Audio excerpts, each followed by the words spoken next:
I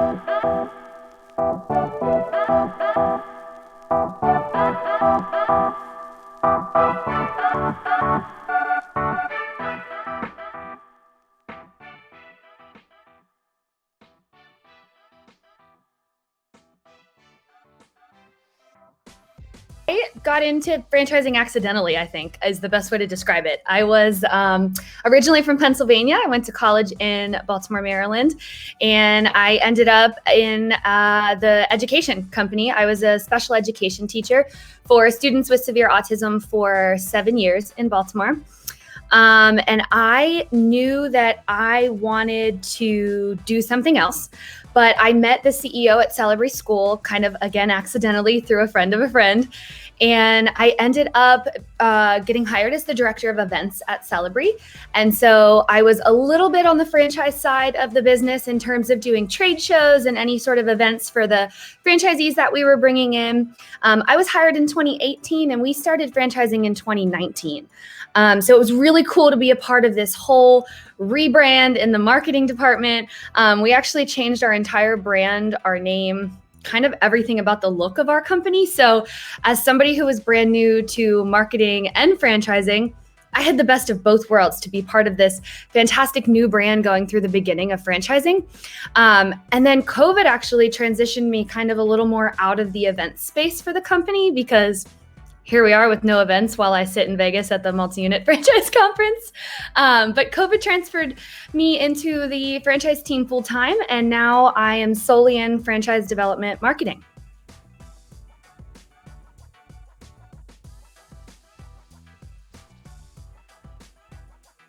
I love that the franchise industry is generous. Everyone wants to support everyone. My first big franchise event was the IFE, the IFE in New York at the Javits Center in 2019. And I went to the event and I very clearly remember driving up there being so nervous. I had a pamphlet in my hand. I was reading our franchise fees. I was trying to make sure I had talk tracks for the prospective people at the event. I was super nervous. Our VP of Fran Dev at the time, Chris Kelleher, is at Celebree with me. I remember he was coaching me during our 4-hour drive to New York City. And I remember one of my very first interactions with someone at the show. We had just finished setting up our booth and we were standing there in our Celebree branded outfits, ready to talk to people. And the first person that came up to me was actually a VP of Fran Dev at one of our biggest competitors. They're super local to us in Maryland. And the guy's name was Brock. He's still there. And I so vividly remember Brock coming up to us.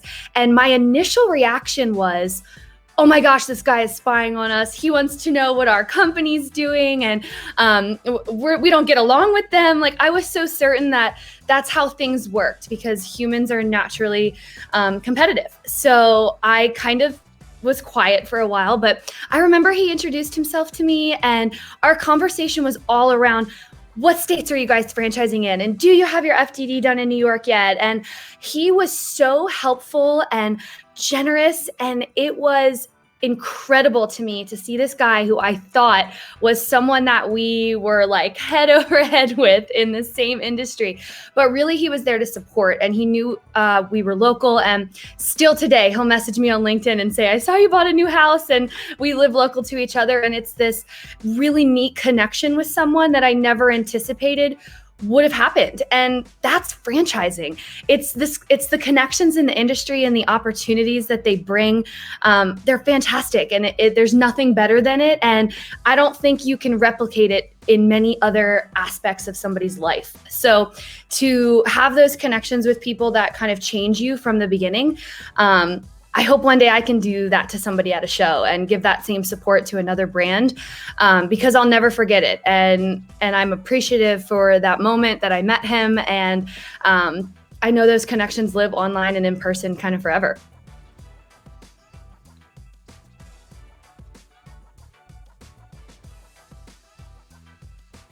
Yeah, I think the best kind of fit, or the best trait that someone can have in the franchise industry, is A. It's ambitious and approachable.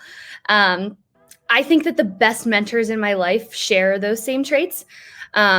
the individuals who have helped build and shape not only my franchise career, but my personal career and the hobbies that I have been ambitious and approachable.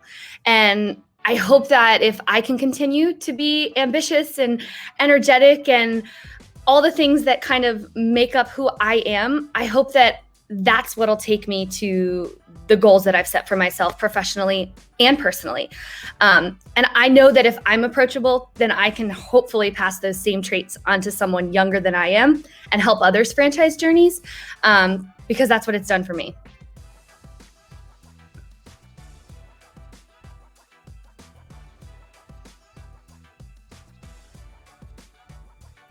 I think the biggest challenge ahead of us right now is moving on past the pandemic. I am sitting here on this interview in Las Vegas, Nevada at the Multi-Unit Franchise Conference, and it feels so good to be back.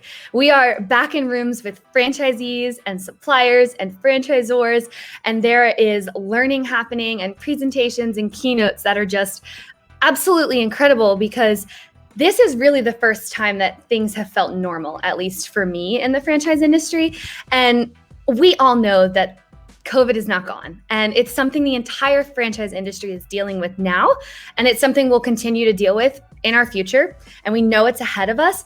But knowing that it's in the picture in front of us doesn't mean that we stop. And I think our company felt that way from the beginning.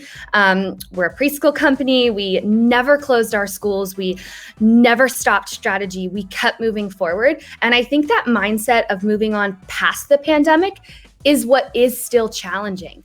I mean, everyone has their opinions on the pandemic, but I think as a whole, from the industry's perspective, having these events and these opportunities to network and get back together, whether it's digital or in person, helps that mindset as we move on past this and we continue to run our businesses and thrive the way we all want to.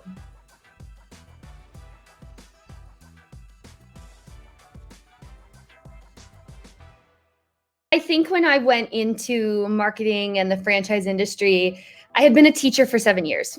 And I think I was so naive looking back. And now that I've kind of been in the industry and I'm going on 3.5 years here, I think that being young or naive to a new position or a new company means that you don't know what can't be done yet. And so I think that's a really special thing, because when you're young and you're in business, you still have so much time to change the world. So my advice to younger individuals or people moving into the franchise world is to just move forward and take one step at a time towards achieving your short-term and long-term goals. And the biggest piece of advice is to get out there, network, build relationships, take advice, travel, and just say yes. The franchise world is so much bigger than each of the companies that we work for individually. So if we stay so focused and so set on the four walls of our own companies, we'll miss the bigger picture and the bigger opportunities in franchising to build those relationships with other companies, and in return, become smarter and more aware and understanding of this incredible industry we're in. One of my absolute favorite things in the franchise industry is the Women in Franchising. The Women in Franchising Committee is something that kind of just recently came into my life. A few months ago, I found out that I was on the committee for this year. It's a huge accomplishment. I just about fell off my chair when I found out. But overall, this group is designed to inspire and encourage women in franchising. And the network of professionals that we have together is what I mean by something bigger than your own company. It's an opportunity to get out there and kind of just grasp everything you want for yourself as a young individual. And so don't miss the bigger picture and the bigger opportunities in franchising.